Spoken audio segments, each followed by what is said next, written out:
உறைந்து தானித்து ஓர் மணி நேரம் கழிப்பது பாக்கியம். நன்னாடிதானி உறைந்து தானித்து ஓர் மணி நேரம் கழிப்பது பாக்கியம். என் தேவனே அதிநேசமாயும் மூடன், என் தேவனே அதிநேசமாயும் மூடன், இந்த சம்பாஷணை செய்தனே ஆனந்தம். என் உள்ளம் கவரும் நீ மாறித்த இந்த குரு சண்டை என்னும் நேரும் இடையன் உள்ளம் கவரும் மரண ஆழிகாடும் மறை அறிய முடியாங்கினாலும் மரண ஆழிகாடும் மறை அறிய முடியாங்கினாலும் நன்றின் ஆழத்தை நான் என் பரனே உங்கள் நன்றின் ஆழத்தை நான் இன்மையில் கூடிய மட்டும் அறிந்திடையன் உள்ளம் கவரும் இம்மாறிக்க இந்த குரு சண்டை என்னும் நேரும் இடையன் உள்ளம் கவரும்.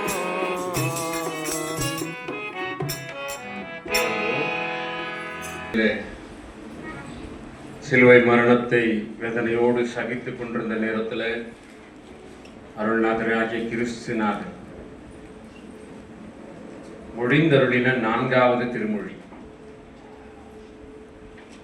என் தேவனே என் தேவனே ஏன் என்னை கைவிட்டீர். இந்த தியானத்துக்குள்ளே நம் மத்தியில் இருக்கும் திருமதி உமேகா ஜெயராஜ் நடத்தும்படியாக கேட்டுக்கொள்கின்றேன். பெருமாகிய கர்த்தாவே, என்னுடைய வாயின் வார்த்தைகளும் என்னுடைய இருதயத்தின் தியானமும் உமது சமூகத்தில் விருதியாய் இருப்பதாக. ஆமென். கல்வாரி நாயகனாம் இயேசு கிறிஸ்துவின் இனிய நாமத்திலே உங்கள் அனைவருக்கும் என்னுடைய வாழ்த்துதலையும் வணக்கத்தையும் தெரிவித்துக் கொள்கிறேன்.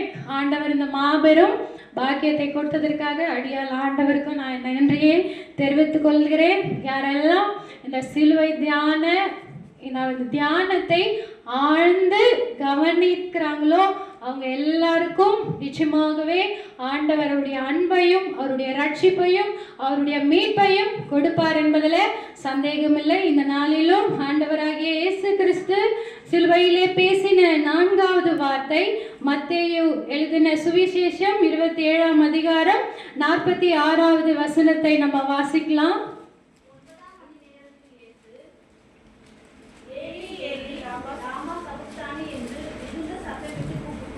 ஆமென். 9ஆம் மணி நேரத்தில் இயேசு ஏலி ஏலி லாமா சபக்தானி என்று மிகுந்த சத்தமிட்டு கூப்பிட்டார்.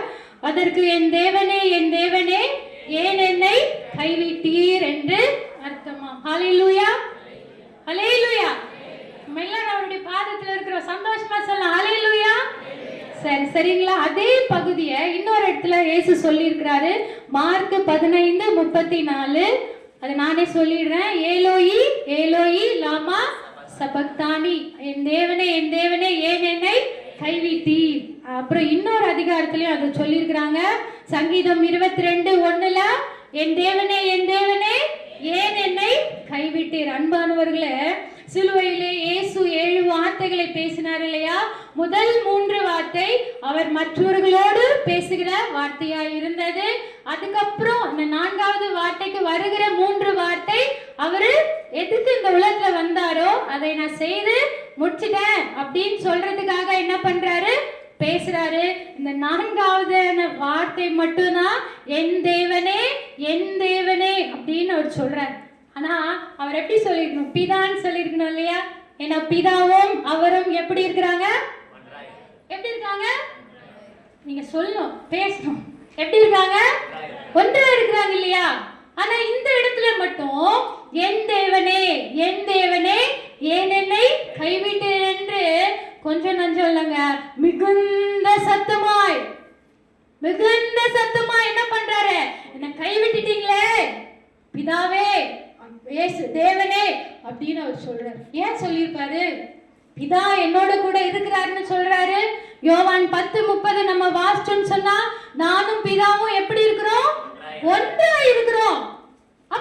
அப்ப இயேசு இங்க மட்டும் சொல்றாரு, என்னை ஏப்பா நீங்க கைவிட்டுட்டீங்க அப்படின்னு கேக்குறாரு. அதே யோவான் 17:21 நம்ம வாஸ்டன் பாத்தீங்கன்னா, நீர் என்னிலேயும் நான் உம்மிலேயும் இருக்கிறது போல.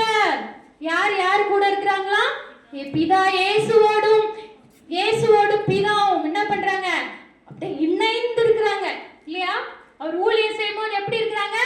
ஒருத்தரோடு ஒருத்தர் இணைந்து இருக்கிறாங்க. அப்படியெல்லாம் இருந்த அந்த உறவு இந்த நேரத்துல மட்டும் என் தேவனே என்ன கைவிட்டுட்டீங்களே அப்படின்னு சொல்றாரு.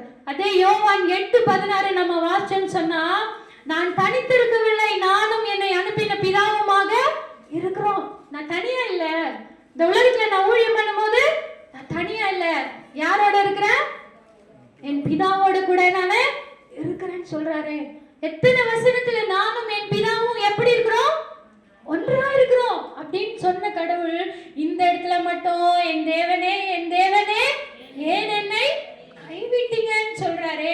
அதே யோவான் 8:29 நம்ம வாசிச்சோம்னு சொன்னா, என்னை அனுப்பினவர் என்னுடனே கூட இருக்கிறார், அவர் என்னை தனியே இருக்க விடவில்லை. ஒரு நிமிஷம் கூட என்ன பண்ணல, பிதா குமாரனை விட்டுட்டு இருக்கவே இல்லை. தனியே என்ன அவர் என்ன பண்ணல, இருக்க விடவில்லையேன்னு சொன்னாரு. இப்பொழுது மட்டும் குமாரனாகிய இயேசு கிறிஸ்து சிலுவையிலே இயேசுவை பிதாவை பார்த்து சொல்றாரு, பிதான்னு சொல்லாம என் தேவனே ஏன் என்னை கைவிட்டீர். நல்லா தெரியும் குமாரனாகிய இயேசுவுக்கு அவர் பிறக்கும் போது அவர் மரிப்பதற்காக தான் பிறக்கிறார் என்பது குமாரனாகிய இயேசுக்கு தெரியுமா? அதே மாதிரி பிதாவாகிய தேவனுக்கும் தன்னுடைய ஒரே பிரான குமாரனை எதுக்கு அனுப்பினாரு? மொத்த மனுகுலத்தின் பாவத்துல விழுந்து போன தன்னுடைய பிள்ளைகளை என்ன பண்ணணும்?